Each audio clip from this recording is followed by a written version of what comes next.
Vincent van Gogh and Post-Impressionism by Stephanie Huff.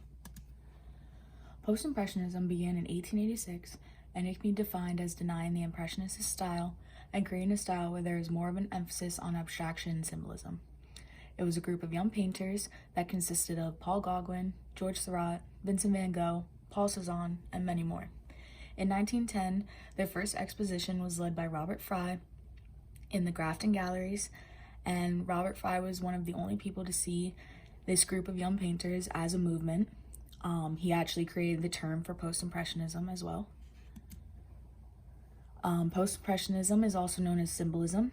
Artists during this time wanted to escape naturalism, meaning they wanted to escape reality. It was a time for artists to feel.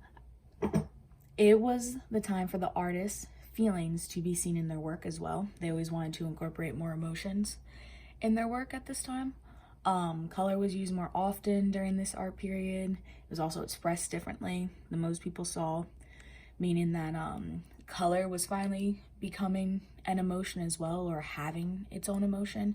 Like red would represent anger, blue representing sad, and so forth and so on. All of the post-impressionism work held deeper meanings. They tended to have brighter color palettes and escape that small brushstrokes and overall realistic painting that they used to do in the Impressionism era. I included Vincent van Gogh's self-portrait into this one because I feel it was a good way to see the difference between Impressionism style compared to Post-Impressionism style. You see Vincent van Gogh is working with one color mainly, which is blue, and in the background he is using a spiral flow to the brush instead of a solid background, which I feel like most Impressionism artists would have done at this time. He stepped away from that and made it more abstract and really painted what he was feeling and what he felt about himself. History of Vincent van Gogh. He grew up in a small village right in southern Netherlands. He dropped out of school to work with his uncle at the Gruppel & Co. right in The Hague, which is also in the Netherlands. None of the men in his family were artists, and they didn't expect a painter to come out of this family. Most of the men there were clergymen or art dealers. While working at Gruppel & Co., he was transferred to the London branch and then later transferred again to the Paris branch. During this time, he started to find an interest in Dutch Old Master drawings as well as contemporary paintings. He began collecting England artists' illustrations whenever he could. Usually they would be black and white drawings of British social problems. His art trading life didn't go as planned. His beliefs, since he was a religious man, became too extreme for London and Paris. Because of his beliefs, he later became fired and started working as a teacher in Ramsgate, but returned to the Netherlands because he just didn't feel it was a career for him or what he wanted to do the rest of his life. He then tried to follow in his father's footsteps of being a priest, but failed. And after feeling like a complete failure, Van Gogh went to northern France where he met Jules Breton and started becoming fascinated with peasant drawings. But as he was learning about painting peasants, he felt like he needed a better understanding, so he went to start his art journey in Brussels in 1880. I included this photo because you can really see when Vincent van Gogh was working with darker colors and more boring palettes. You can see how everyone in the photo is unhappy, stressed out, not sure where they're going to get their money next. Even the way they're sitting, they aren't sitting properly, meaning that they are from a poorer home. And Vincent van Gogh has always been fascinated by or interested in big cities and poor people living in them. So I feel like this was definitely during the time of that and why he felt like drawing peasants or painting peasants was a career or beginning of his art journey.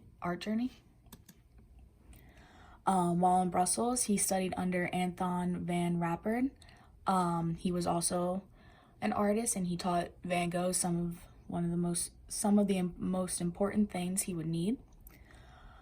After studying with Rappert, Van Gogh returned to the Netherlands and created his first water painting, which is to the right, of the woman and the goat right outside the farmhouse.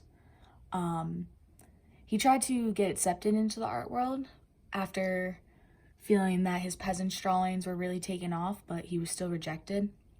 And the reason he was rejected was because the Impressionists' era was ending, and Van Gogh wasn't aware of the new movement of color and modernism that artists were including in their work.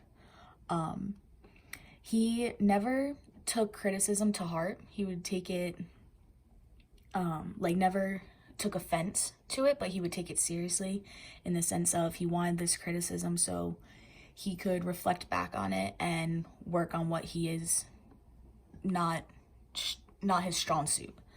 But the one thing that I did love about Van Gogh is he would always respond to his critics with a slice of nature viewed through a temperament.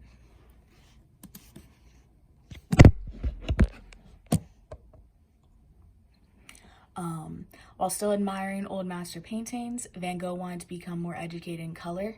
He learned more about color when he moved back to Paris than he ever would have imagined. George Seurat was a big inspiration to Van Gogh. He started to discover Seurat's pointillism, which is Seurat's style of making work out of dots. Van Gogh really loved this idea, and he felt that it helped him understand color better. This is really when you saw him move away from the darker palettes and that he used to have and started to find the beauty between complementary colors. You can definitely tell in his sunflower drawing that this is one drawing that you probably would have never seen Van Gogh originally do because of his peasant drawing love and darker palette scene and smaller brushstrokes and trying to make everything seem so realistic. In this one, you can tell that he has bigger brushstrokes and stuck with one color, which I felt really made this painting. The yellow isn't too much, nothing takes away from this painting. I really love the green stems in it. It enhanced it a lot, definitely added to the drawing. I love the blue that he incorporates and the green as the inside of the flowers, even the little bit of black you can see in the left-hand corner. This is really when you see his work change. He stumbled upon Japanese Yoyoki woodcuts, and he started to incorporate them into the background of his drawings. He loved the way he loved the expressionism aspect of them and the effect of color that they portrayed. He also loved the lines and how depth was expressed through them. In this painting to the right, you can really tell that he fell in love with Japanese woodcuts because they're always there.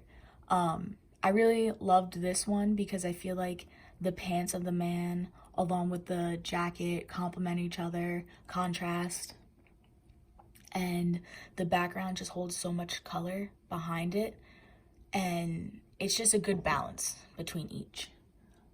Later on, he created his own Seurat technique that includes intense colors and a special Van Gogh touch. He wanted to find his own style. While trying to save money, Van Gogh used only pen and ink for his drawings. He drew a lot of nature out of lines and dots. This is when his own Seurat technique became Van Gogh technique as well, with lines and dots and shapes. While painting in 1888, Van Gogh convinced Paul Gauguin to come and work with him in Arles. They ended up getting into an argument over different beliefs on Christmas 1888, and that was when Van Gogh showed his first episode of mental illness or epilepsy. That's what they called it at this time. During his first episode, he cut off his own ear and was rushed to the hospital. This played a big role in his art when he was no longer fascinated with abstract. He allowed himself hospitalization from 1889 to 1890, where he would paint the garden, the building, the patients, and the view from his window, which is actually what Starry Night was painted from, the view of his window. And after that, he just spent the rest of his life in Auvers-sur-Oise. But I really have always been fascinated with Starry Night. I feel like the blue sky is just magnificent. It looks like right here, it looks like wind blowing, and then the sky, the light illuminating off of the moon. This was actually not supposed to be a part of the painting. That was never there outside of the view of the window. Van Gogh did see a lot of things that weren't present. I guess people just let him be that way. And even at the church right down here, apparently that wasn't seen from the window as well. But you can really tell if he incorporated red as the stars here, or even just like red swirl right here, the whole painting would be completely different. It wouldn't work as well as it does now. He just kept a very good balance and unity between this composition, and it's one of my favorites. He did inspire many other artists, including Pablo Picasso, Franz Marc, and Henri Matisse. In his work, you can see Van Gogh's soul popping out of this picture. And I included this picture because I felt it correlated to Van Gogh's the most out of Henri Matisse's work. You can tell by the thicker brush strokes and the bright colors and the darker outlines right to the side right here. It's just a full-blown Van Gogh. The one thing that Van Gogh would never do in his work is have the background be so colorful and but I feel this mixes with the outfit way too much, whereas if this was kept the same, or even has the spirals like Van Gogh's self-portrait, that would have made the drawing definitely better. And here's my works cited, and here's my other works cited.